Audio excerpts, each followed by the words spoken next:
Colombia atraviesa hoy el momento más crítico de su historia democrática reciente. La precandidata María Fernanda Cabal se presentó en el Parlamento Europeo para denunciar lo que cree es una amenaza sin precedentes contra la democracia en Colombia. Todo esto en el contexto del gobierno de Gustavo Petro. María Fernanda Cabal advirtió sobre el crecimiento del narcotráfico y la debacle de la seguridad. Respetados miembros del Parlamento Europeo, distinguido amigo y eurodiputado Herman Tertsch, reciban el saludo de millones de colombianos que no quieren perder su patria. Millones que se resisten a ver caer su país bajo el peso del llamado socialismo del siglo XXI. Un comunismo que condena a la sociedad al exilio, a la pobreza y a la muerte. Intervengo ante ustedes en este recinto con gratitud por abrir sus puertas al debate sobre los desafíos que enfrenta hoy mi nación. No lo hago desde la confrontación, sino desde la responsabilidad de alertar al mundo libre sobre el deterioro institucional que vive Colombia. Es la libertad el principio que nos convoca y hermana. Y como ciudadana, senadora de la República y precandidata presidencial, vengo a denunciar el retroceso democrático, la persecución política y la deriva autoritaria que se cierne sobre mi país. Colombia atraviesa hoy el momento más crítico de su historia democrática reciente.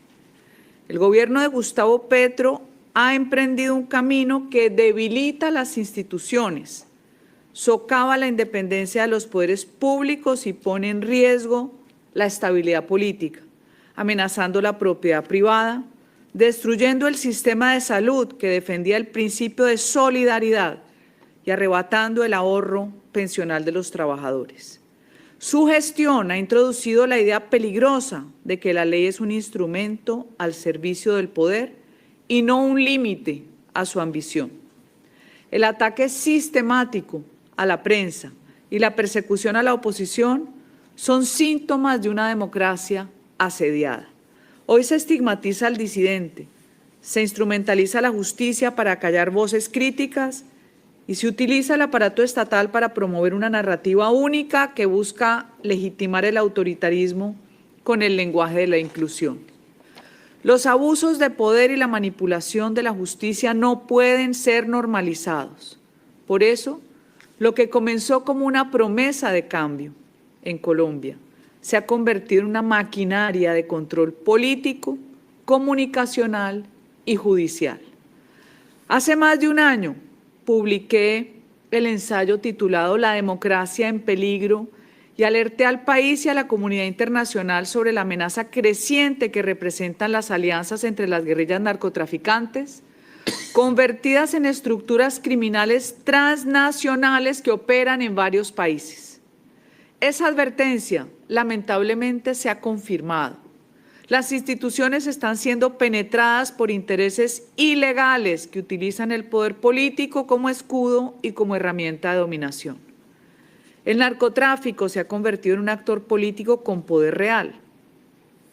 Lo que antes fue una amenaza clandestina, hoy se normaliza en el discurso oficial bajo el pretexto de una paz total que otorga beneficios jurídicos a grupos armados que continúan delinquiendo, mientras se promueven negociaciones sin condiciones y se confunde el perdón con impunidad.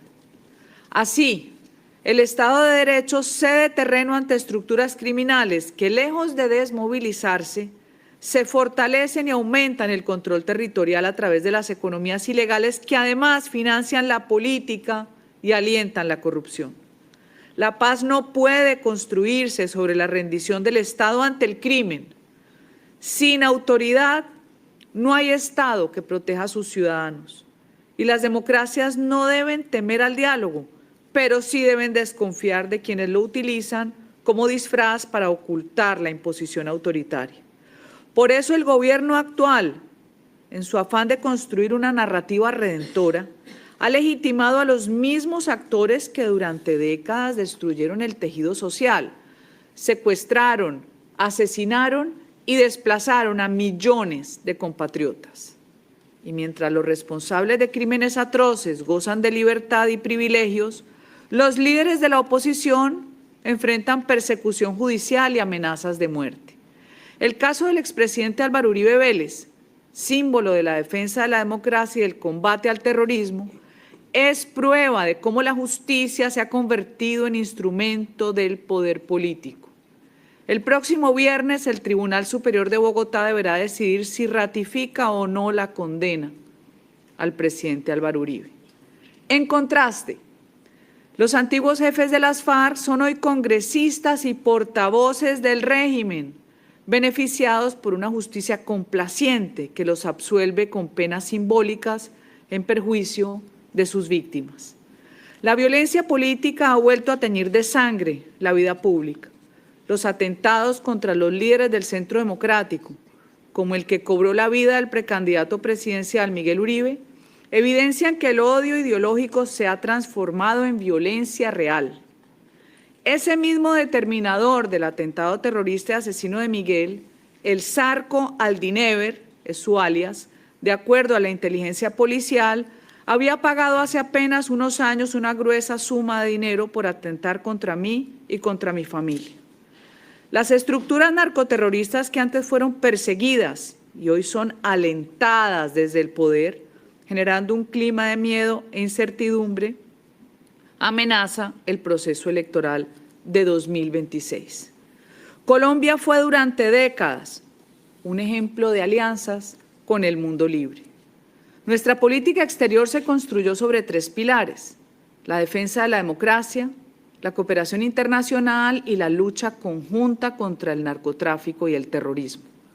Pero esa política exterior está siendo reemplazada por un proyecto ideológico de aislamiento. El actual gobierno ha deteriorado las relaciones con nuestros aliados naturales. La diplomacia colombiana pasó de ser un instrumento de integración a convertirse en un mecanismo de confrontación.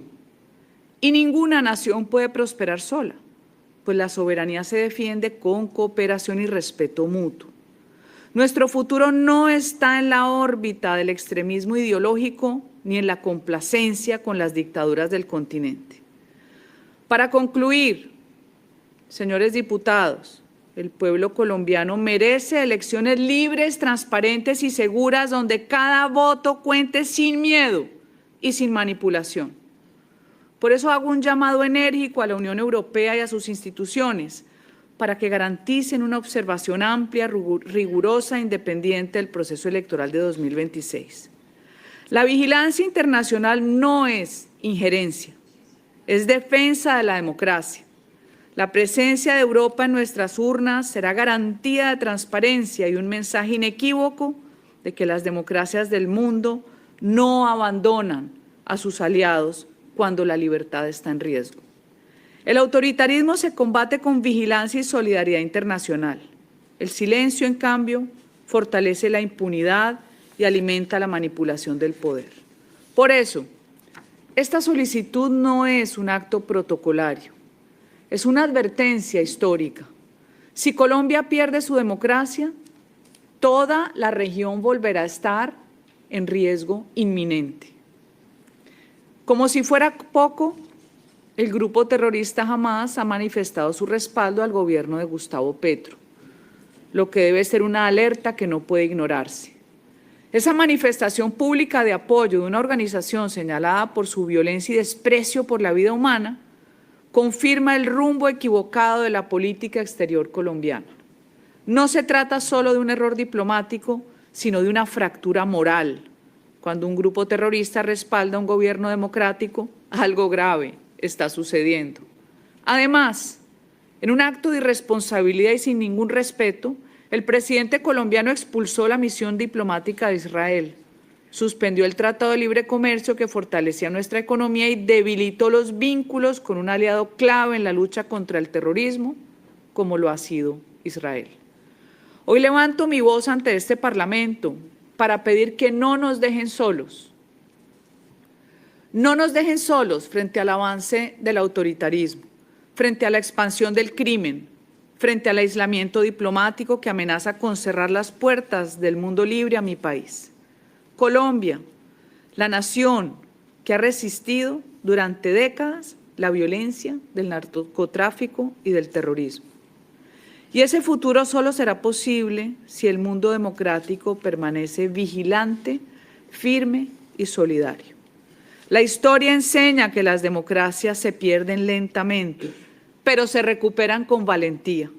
Y hoy, con esa misma valentía, les digo, Colombia no se rendirá. Colombia defenderá su democracia. Colombia volverá al lado del mundo libre. Muchas gracias.